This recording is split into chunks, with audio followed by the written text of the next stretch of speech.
राजस्थान के कोचिंग संस्थानों, खास करके बड़े नामदार कोचिंग संस्थानों में पढ़ने वाले बच्चे आत्महत्या के शिकार हो रहे हैं। बीते 5 सालों में महज 2 शहरों की बात करें, कोटा और सीकर, तो 71 बच्चों ने ई हलीला समाप्त कर ली।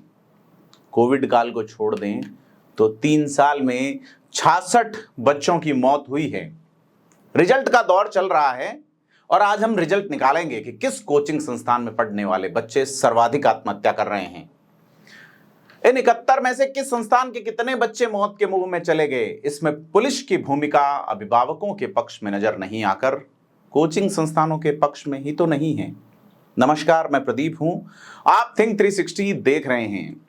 आज विश्लेषण में हम राजस्थान की विधानसभा में पेश हुए एक जवाब का खाका रखेंगे कि हमारे मासूम उम्मीदों के बोझ तले कितने दबाए जा रहे हैं, इतने दबाए जा रहे हैं कि मौत को गले लगा रहे हैं। आपको हैरत होगी कि मारे गए कुल बच्चों में से 58% बच्चे एक ही कोचिंग संस्थान एलन कोचिंग के हैं। हम आपको आज एक एक संस्थान की हकीकत से रूबरू करवाएंगे कि विद्यार्थियों के चयन पर शहर चौराहों के होर्डिंग और अखबारों को पाट देने वाले संस्थान इस पर चिंता नहीं करते कि चयन नहीं होने वाले बच्चों की मानसिक स्थिति का क्या। वे जिक्र तक नहीं करते ऐसी मौतों का, और खास करके मेन स्ट्रीम मीडिया में भी नहीं होने देंगे। लेकिन आज हम बताएंगे कि पुलिस भी किस तरीके से मदद करती है कि अपराधी सजा तक नहीं पहुंचे। मासूम मौत पर परिजन रो कर रह जाते हैं और कोचिंग माफियाओं का कुछ नहीं बिगड़ता। माफिया इसलिए कहूंगा कि वो शब्द भी इस जवाब से ही जुड़ा है। इटली से शब्द आया था माफिया। माफिया का कोई रजिस्ट्रेशन नहीं होता, अपराधी का कोई रजिस्ट्रेशन नहीं होता। इस जवाब को सुनेंगे जो विधानसभा में पेश हुआ है तो ऐसा ही कुछ लगेगा। हाल ही में मैं एक सर्कुलर देख रहा था जिसमें यह था कि पुलिस वालों के बच्चों के लिए कोचिंग में ये संस्थान 50% तक फीस में छूट दे रहे हैं। पैसे कूट लेने के लिए अपने टीचर्स की वोकल कोड तक बदलवा देने वाले ये संस्थान किस तरह से इतने दयालु हो रहे हैं कि सामाजिक सरोकार के लिए इन्हें, या सामाजिक सरोकार के नाम पर इन्हें पुलिस पर इतना लाड उमड़ रहा है। राजस्थान के एक विधायक हैं यूनुस खान। बीजेपी के कद्दावर नेता रहे यूनुस ने इस बार निर्दलीय चुनाव लड़ा, टिकट नहीं मिला और उन्होंने विधानसभा में एक सवाल पूछा। सवाल यह है कि क्या माह जनवरी 2019 से जनवरी 2024 तक प्रदेश के विभिन्न प्रतियोगिता परीक्षाओं की तैयारी करवा रहे कोचिंग सेंटर में पढ़ने वाले छात्रों द्वारा आत्महत्या करने के प्रकरण सामने आए हैं? यदि हां, तो जिलेवार संख्यात्मक विवरण सदन की मेज पे रखें। उत्तर आया जी हां।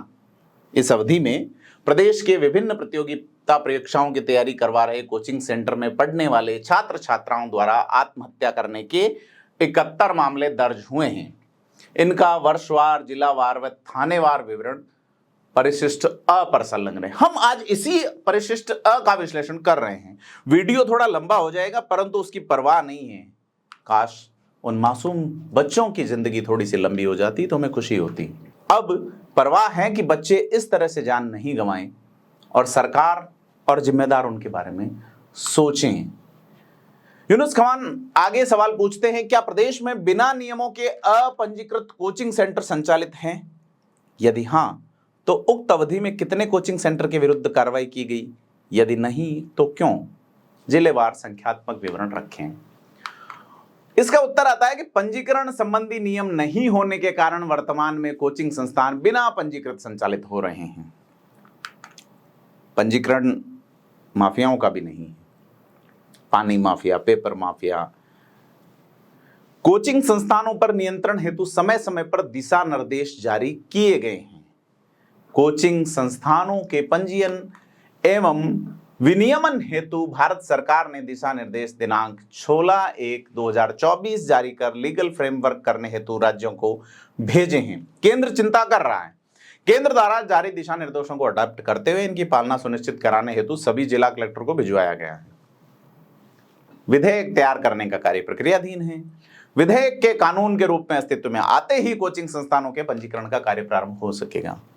अब सरकार सोच रही है कानून बनाने के बारे में, लेकिन ये चिंता केंद्र सरकार ने जताई है, राज्य के स्तर पे ऐसा नहीं हुआ। अब जो सवाल है उस पर ध्यान देना बनता है। कि यूनुस खान पूछते हैं कि इन कोचिंग सेंटर पर फीस का निर्धारण एवं अध्यापन कार्य करवा रहे लोगों की शैक्षणिक योग्यता के निर्धारण के मापदंड क्या है और उन मापदंडों के अनुसार कितने लोगों का पंजीयन है, संख्या बताओ। जवाब आया है कि कोचिंग संस्थानों में फीस का निर्धारण कोचिंग स्वयं करता है संघ के स्तर पर। राज्य सरकार की ओर से 27 सितंबर 23 को अध्यापन कराने की न्यूनतम योग्यता स्नातक निर्धारित की गई है। मतलब 23 से पहले अगर ग्रेजुएट नहीं है तो वो भी कोचिंग करवा सकता था। सवाल यह भी था कि कितने लोग पढ़ा रहे हैं, उसका विवरण नहीं है। यानी कि ग्रेजुएट से कम अगर अब भी पढ़ा रहे हैं तो कोई कुछ कहने वाला बोलने वाला नहीं। यूनुस खान एक और सवाल पूछते हैं कि क्या सरकार कोचिंग सेंटर पर नियंत्रण रखने का विचार करती है, यदि हां तो एक्ट और परिनियम के बारे में पूछते हैं। तो सरकार कहती है कि ठीक है, 16/1 को भारत सरकार का जो आदेश आया है उसके अनुसार विधेयक का प्रारूप तैयार करवाया जा रहा है। सरकार ने जवाब देके अपनी गले से फांस निकाल लिया। आधा अधूरा जवाब है, संख्याओं का विवरण नहीं दिया है। कहा जा रहा है बिल लाया जाएगा। बिल कब तक आएगा, सवाल ही है। दशकों से कोचिंग चल रही हैं। 71 मौतें सिर्फ 2 शहरों की बताई जा रही हैं। इनमें से अधिकांश बच्चे 18 और उससे कम साल की उम्र के हैं। जयपुर में चल रही कोचिंग संस्थानें, बीकानेर, जोधपुर समेत तमाम जिलों में कोचिंग चल रही है। उनकी आत्महत्याओं या अगर ऐसा हुआ है तो लिख नहीं है, तो फिलहाल हम इसी परिशिष्ट अ का विश्लेषण कर रहे हैं, क्योंकि कोचिंग संस्थानों से मौत का बोझ जो है इस जवाब के अनुसार सिर्फ 2 शहरों पे है। पहला है कोटा, 5000 करोड़ की इंडस्ट्री है या इससे ज्यादा होगी। दूसरा सीकर। अब संस्थानों पे आना ही चाहिए। तो इन 2 शहरों में सर्वाधिक मौतें में पहले नंबर पे कोटा है, दूसरे पे सीकर है। कोटा में 55, सीकर में 16। इन 71 में से 52 लड़के हैं और 19 लड़कियां हैं। 19 में से 3 लड़कियों की मौत ब्लैकमेल और प्रताड़ना से परेशान होने की बात सामने आई है। विधानसभा में पेश हुए जवाब को देखें और फिर संस्थानों की बात करें तो एलन नामक संस्थान इसमें टॉप पे हैं। कोटा में 55 में से 40 बच्चे, जी हां एक बार फिर से नोट कीजिएगा, 55 में से 40 बच्चे वे अपनी जिंदगी से हार गए जो इसी संस्थान में पढ़ते थे। एलन के कुल 41 बच्चों ने आत्महत्या की है, जिसमें से एक सीकर का है। यह कहते हुए भी कलेजा कांपता है कि इनमें से 14 से 15 साल के मासूम भी हैं जो तनाव की वजह से दुनिया छोड़ गए। नौकरी पाने की कैसी होड़ है, कैसा नंबर गेम है जो तनाव को इस हद तक बढ़ा देता है कि बच्चा जिंदगी से हार जाता है। एक सवाल यह भी है कि 71 में से 41 बच्चे एक ही एकेडमी के मर गए और किसी तरह की चिंता नहीं जागती कि ऐसा क्या चल रहा है। सरकारें क्यों नहीं यहाँ के तौर तरीकों पे जांच करती। पढ़ रहे बच्चों से भी बात कर लें कि भाई क्या चल रहा है। माँ बाप भी क्यों यहाँ बच्चों को ठूंसे जा रहे हैं। उम्मीदों का बोझ यहीं क्यों भारी हो रहा है। एक वजह है भारी भरकम फीस और सिलेबस को पढ़ने, रटने, चाटने, गोल कर पी जाने जैसे डायलॉग के साथ सिलेक्शन के आसमानी दावे। अब बच्चे को लगता है कि माता पिता ने इतना बड़ा इन्वेस्ट कर दिया तो वह अपना टास्क पूरा नहीं कर पा रहा है। यह सबसे बड़ी वजह जो है साइकोलॉजिकल नजर आती है। दूसरे नंबर पर अगर अपन बात करें तो सीकर की गुरु कृपा कोचिंग अकादमी है। सीकर में आत्महत्या करने वाले कुल 16 में से 6 विद्यार्थी इसी कोचिंग के हैं।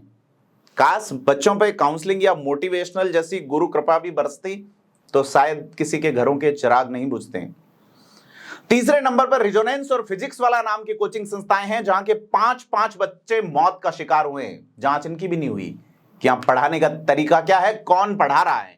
बस ग्रेजुएट होने की अनिवार्यता का एक सर्कुलर निकालकर सरकार ने तीसरी कर ली है। उसकी पालना हो रही है या नहीं, कौन सी एजेंसी देख रही है, उस पर भी कोई जिक्र नहीं है। बच्चों को कौन सा तनाव दिया जा रहा है, कौन दे रहा है, इसकी जांच होनी चाहिए। चौथे नंबर पर अन अकेडमी नामक संस्थान और सीकर की सीएलसी नामक संस्थान है। 4 बच्चे जिंदगी से हार गए। सवाल इन पे भी नहीं उठे। गजब है। बच्चों के माँ बाप की जो है वो उम्मीदें टूट गई हैं। माँ बाप अपने आप को कोसते हुए चले जाते हैं। मैट्रिक्स नाम का संस्थान, मोशन कोचिंग नाम का संस्थान, इंपल्स कोचिंग, आकाश डिफेंस एकेडमी, श्याम हॉस्टल, एक बच्चा यहां आत्महत्या कर लेता है। एक छात्र किराए के मकान में तैयारी करने वाला है 71 में से। यह संख्या सिर्फ वो है जो विधानसभा में पेश हुई। अब आते हैं जांच पे। मरने वाले कुल 71 में से 51 बच्चे बाहरी प्रदेशों के हैं, 20 राजस्थान के हैं। बाहरी प्रदेशों में भी सर्वाधिक बिहार के हैं 20। मध्य प्रदेश, महाराष्ट्र, तमिलनाडु, अंडमान निकोबार तक के बच्चे कोटा में आके आत्महत्या कर रहे हैं। इसलिए पुलिस भी ज्यादा लोड नहीं लेती। 174 सीआरपीसी में मर्ग दर्ज होता है, यानी कि मृत्यु की संदिग्ध मृत्यु जिसके कहते हैं, अपराध प्रक्रिया संहिता के तहत पुलिस जांच करती है, एसडीएम के वहां पेश किया जाता है, जांच करके परिवाद मामले का निष्पादन हो जाता है। इसमें 7 मुकदमे दर्ज हुए टोटल, और उन 7 में से महज 2 मामलों में चालान पेश हुआ है और 1 मामले में जांच पेंडिंग है और 4 में एफआईआर दे दी गई। अब दर्ज मामलों की स्थिति देखें। वो मामले जिनमें आत्महत्या के लिए मजबूर किया गया है बच्चों को, जिसमें नामजद रिपोर्टें दर्ज हुई है। क्या कर रही है पुलिस? पुलिस का खेल यह है कि भारतीय दंड संहिता में एक धारा है आईपीसी 306, इंडियन पेनल कोड की धारा 306, आत्महत्या का दुष्प्रेरण के मामले इसी में दर्ज होते हैं। अगर कोई शख्स खुदकुशी कर लेता और ये साबित होता है कि उसे ऐसा करने के लिए किसी ने उकसाया था या किसी ने उसे इतना परेशान किया कि उसने अपनी जान दे दी, तो उकसाने या परेशान करने वाले शख्स पर आईपीसी की धारा 306 लगाई जाती है। इसके तहत 10 साल तक की सजा और जुर्माने का प्रावधान है।